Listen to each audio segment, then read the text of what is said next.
Capítulo 4. Eu não conseguia lembrar exatamente como havia chegado em casa, o que provavelmente não era uma coisa boa. Todo o trajeto foi como um borrão. Quando entrei em casa, ter visto Ryder não parecia mais ser verdade. Como se eu tivesse sonhado, respirei profunda e lentamente 4 anos. 4 anos retirando as camadas desgastadas e danificadas. 4 anos para desfazer 10 anos de sujeira, fazendo o possível para esquecer tudo. Tudo, exceto Ryder, porque ele merecia ser lembrado. Mas ele era passado a parte boa do meu passado. Mas ainda assim, um passado do qual não queria me lembrar, corri pela casa, derrapando na cozinha. Rosa estava ali, usando um uniforme de cirurgia azul claro, com estampa de patas de gatinho, e o cabelo puxado para cima em um rabo de cavalo. Ela havia levado a sério essa coisa de chegar mais cedo hoje. Ergueu as sobrancelhas ao se virar para mim. Oh, piloto de Fórmula 1, aonde você vai?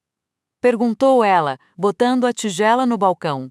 De onde eu estava, pude sentir cheiro de molho italiano, tantas palavras borbulhavam em mim, e o desejo de contar a ela sobre Ryder me atingiu com força, porque eu precisava fazê-lo parecer real outra vez, mas minha garganta estava selada.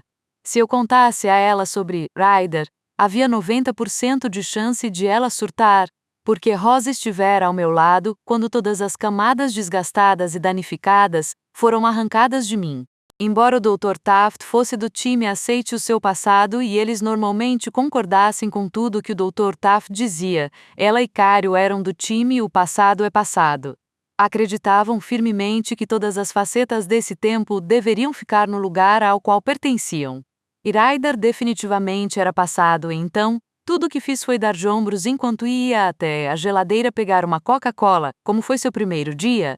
Perguntou ela, franzindo a testa para a bebida que escolhi, virando-me para ela, sorri. Embora parecesse que havia pequenas cobras se retorcendo em volta do meu estômago. Elas estavam lá desde que eu tinha entrado no carro. Rosa inclinou a cabeça para o lado e esperou. Suspirei, rolando a lata entre as mãos, foi ok. Seus lábios se curvaram em um sorriso, e pequenas linhas se formaram ao redor de seus olhos, e isso é bom. É ótimo, na verdade. Então, nenhum problema. Balancei a cabeça. Conheceu alguém? Poucos segundos antes de balançar a cabeça de novo, eu me detive. Eu, uma menina na aula de inglês. A surpresa cintilou no rosto de Rosa. Você falou com ela. Responde dando de ombros mais ou menos. Pela expressão dela, parecia que um terceiro braço havia brotado em mim e eu o balançava, acenando para ela, o que mais ou menos quer dizer. Mallory, abri a Coca-Cola. Ela está na minha turma e se apresentou para mim. Eu disse umas 10 palavras para ela. O olhar de surpresa deu lugar a um sorriso largo, e eu me postei um pouco mais, ereta, esquecendo momentaneamente a aparição inesperada de Ryder. O sorriso em seu rosto era cheio de orgulho, e eu me aqueci em seu calor. Mostre-nos! Foi isso que Cario dissera pela manhã, e aquele sorriso me dizia que eu estava mostrando a eles. Rosa sabia, de primeira mão, quão longe eu havia chegado e como era uma grande conquista. Eu me sentira à vontade o bastante para falar com um estranho, mesmo que fossem apenas 10 palavras. Isso é muito bom. Ela caminhou na minha direção e me abraçou, apertando forte. Respirei fundo, acolhendo o cheiro estranho de sabão antibacteriano e o leve rastro de maçãs da loção que ela usava. Ela roçou os lábios na minha testa e depois se afastou, apertando meus braços. O que eu lhe disse, que não seria difícil, respondia. Por quê? Mexi no anel da lata do meu refrigerante. Porque eu já fiz o trabalho duro. É porque eu já fiz o trabalho duro, ela piscou. Essa é a minha garota. Ela me apertou de novo. Sinto muito não poder ter estado aqui esta manhã. Eu realmente queria estar. Eu entendo. Meu sorriso cresceu, esticando tanto meu rosto que quase doeu. Rosa podia não ser minha mãe biológica, mas ela era tudo o que uma mãe devia ser, e eu era muito sortuda. Ela abriu a boca, mas seu celular tocou.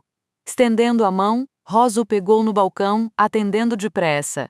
Sua postura ficou rígida quando se virou para o lado. Droga! Você pode esperar um segundo. Ela pôs a ligação no mudo. Tenho que ir para o hospital. Algumas complicações com a cirurgia desta manhã. Oh, não, sussurrei. torcendo para que ela não perdesse o paciente. Se você pesquisasse a palavra forte no Google, juro que Rosa Rivas apareceria ao lado, mas ela sentia a perda de cada paciente como se fosse um membro da família. Eram as únicas vezes em que eu a via beber. Pegava uma garrafa de vinho e desaparecia no escritório, onde ficava de portas fechadas até Cário convencê-la a sair. Sempre me perguntei se isso era por causa de Marquete, ou se todos os médicos eram assim. Marquete havia falecido 5 anos antes da noite em que entrei em suas vidas, então eles estavam se aproximando de uma década de sua morte, mas eu sabia que isso não tornava mais fácil suportar aquela perda. Essas coisas acontecem, disse Rosa com um suspiro. Cário vai chegar tarde. Tem comida na geladeira, assenti. Os dois trabalhavam no Johns Hopkins, onde a cirurgia cardíaca de fato foi criada, algo que aprendi com eles. Hopkins era um dos melhores hospitais do mundo e quando não estavam em cirurgia, viam-se seriamente envolvidos nos programas de ensino. Ela hesitou, olhando para a chamada ainda silenciada. Conversaremos pela manhã, está bem? Os olhos escuros sustentaram os meus por um momento, e então, ela abriu um sorriso fugaz e começou a se virar. Espere, pedi, surpreendendo até a mim mesma quando ela me encarou, os olhos arregalados. Minhas bochechas quentes, o que significa no Lamires? Eu tinha massacrado aquelas palavras como uma típica americana, incapaz de falar qualquer forma de espanhol. Suas sobrancelhas se ergueram de novo. Por que está perguntando isso? Ergui os ombros. Alguém disse isso a você? Como não respondi, porque já não tinha certeza se queria saber, ela suspirou. A tradução é basicamente não olhe para ela. Oh, oh, ela estreitou os olhos para mim, e eu tive a sensação de que era sobre isso que conversaríamos pela manhã. Acenando para ela, corri para fora da cozinha e subi os degraus de 2 em 2. Meu quarto ficava no fim do corredor, com vista para a rua e ao lado do meu banheiro. Rosa certa vez o chamara de um espaço de tamanho decente. Eu o considerava um palácio. Nele, cabiam uma cama, uma grande cômoda e uma escrivaninha. O assento junto à janela era o que eu mais gostava. Era ótimo para observar as pessoas, a melhor coisa deste quarto, e sempre me senti péssima por pensar assim, era que ele não tinha pertencido a Marquete. Já era difícil o bastante dirigir seu carro e contemplar a faculdade que tinha sido seu sonho. Dormir na antiga cama da garota teria sido insuportável. Largando minha mochila na cama, peguei meu laptop e me espremi no canto da janela, deixando a Coca-Cola no batente.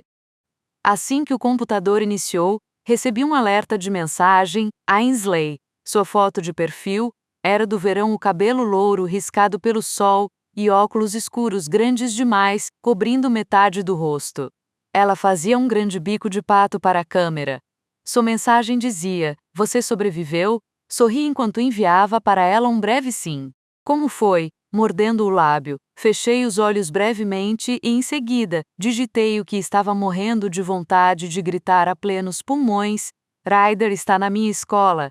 Meu laptop imediatamente explodiu com uma série de variações de ai, meu Deus, que culminaram num fluxo interminável de Jesus! Ainsley sabia de Ryder. Ela sabia de como eu cresci. Não de tudo, porque algumas coisas não eram mais fáceis de digitar do que de falar, e ela também entendia que às vezes eu não era a pessoa mais falante do mundo. Mas percebia como isso era importante. Você não o vê há 4 anos. Estou quase fazendo xixi nas calças, mal. Isso é tão épico. Conta tudo. Ainda mordiscando o lábio, digitei uma recapitulação e fui periodicamente interrompida por seus ai meu Deus e us. Quando terminei, Ainsley rebateu: diga que pegou o número dele. Não peguei o número dele, digitei de volta. Ele pegou o meu. Isso pareceu aceitável para ela, e nós conversamos até ela precisar desconectar.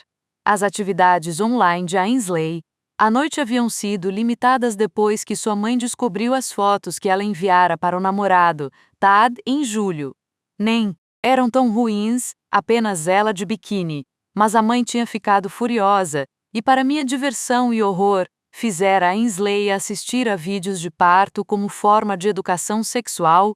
Não é necessário dizer que Ainsley tinha certeza de que nunca teria filhos, Mas isso não a deteve e ela continuava super interessada em sexo. Ela se despediu depois de me fazer prometer que nos veríamos no fim de semana. Passei o resto da noite vagando pela casa sem rumo, agitada demais para comer o que restara do frango de rosa, apesar de ter sido cozido com fatias de laranja e limão. Tentei não pensar na escola, em Ryder ou em olhar para o meu celular, porque ele estivera em silêncio durante toda a tarde e o início da noite, mas era quase impossível manter minha mente longe dessas coisas. Porque, caramba, hoje o dia não tinha sido como eu esperava, quero dizer, não terminei o dia chorando, me balançando num canto qualquer, e mesmo que eu tenha falhado na hora do almoço, havia conseguido falar com Keira. 10 palavras eram melhor que nada. Eu tinha passado o primeiro dia sem grandes surtos. Isso era algo de que se orgulhar, e eu me sentia assim, mas eu não sabia o que pensar quando se tratava de Ryder, andando de um lado para outro na frente da cama. Passei preguiçosamente a mão pelo lado interno do braço, onde a pele era um pouco mais alta. Uma esmagadora mistura de desespero e expectativa se agitava dentro de mim. Eu estava animada para vê-lo, falar com ele novamente, mas Deus, era difícil até pensar nisso, porque, quando eu pensava em Ryder, outra emoção se inflamava dentro de mim, culpa. Parando em frente ao assento da janela, fechei bem os olhos. Ryder ele tinha levado surras por minha causa. Vez após outra, ele ficara entre mim e os punhos fortes, e a única vez que não conseguira evitar, acabei escapando daquela vida. Ganhei uma segunda chance. Pelo amor de Deus, eu ganhei uma casa com médicos e tinha praticamente tudo o que queria ao meu alcance. E Ryder? Eu não fazia ideia, dentro de mim, no entanto, eu sabia que ele não tinha esse tipo de vida, e como isso era justo. A queimação na boca do meu estômago aumentou. Como ele podia olhar para mim como fizera hoje, e não pensar em tudo que sacrificou por minha causa, droga, balancei as mãos e voltei a andar. Ok. Eu precisava relaxar e ver o lado positivo de tudo isso. Ryder estava vivo.